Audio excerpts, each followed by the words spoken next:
అంతే అండి, పల్లి చట్నీ రెడీ అయింది. హాయ్ ఫ్రెండ్స్, ఇది మనం పల్లి చట్నీ చేసుకుందాము. దానికి ఆల్రెడీ నేను రోస్ట్ చేసి పెట్టానండి, మళ్ళీ కొంచెం లైట్గా రోస్ట్ చేస్తున్నాను.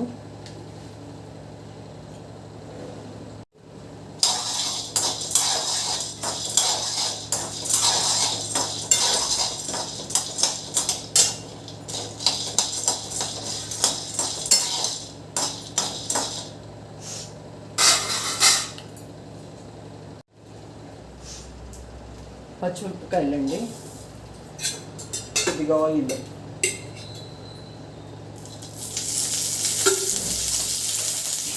మీరు ఎంత స్పైసీ తింటారో దాన్ని బట్టి వేసుకోండి.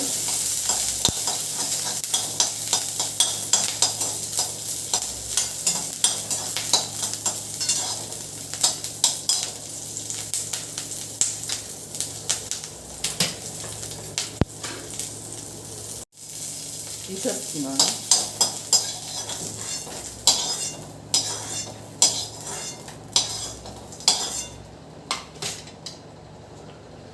కొద్దిగా చింతపండు నానబెట్టుకున్నాను.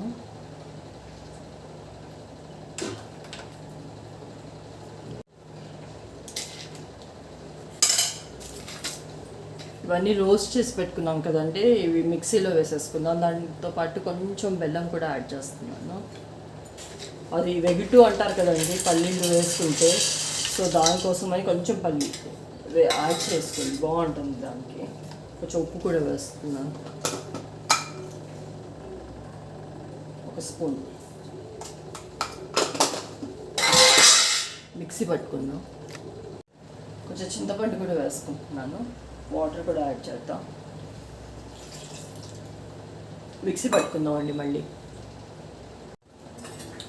తాలింపు పెట్టుకుందామండి దానికి, చట్నీకి.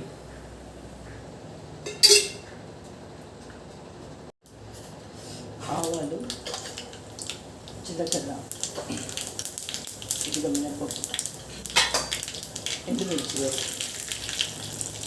ఇంగువ కూడా వేసుకుందాం. ఇంగువ,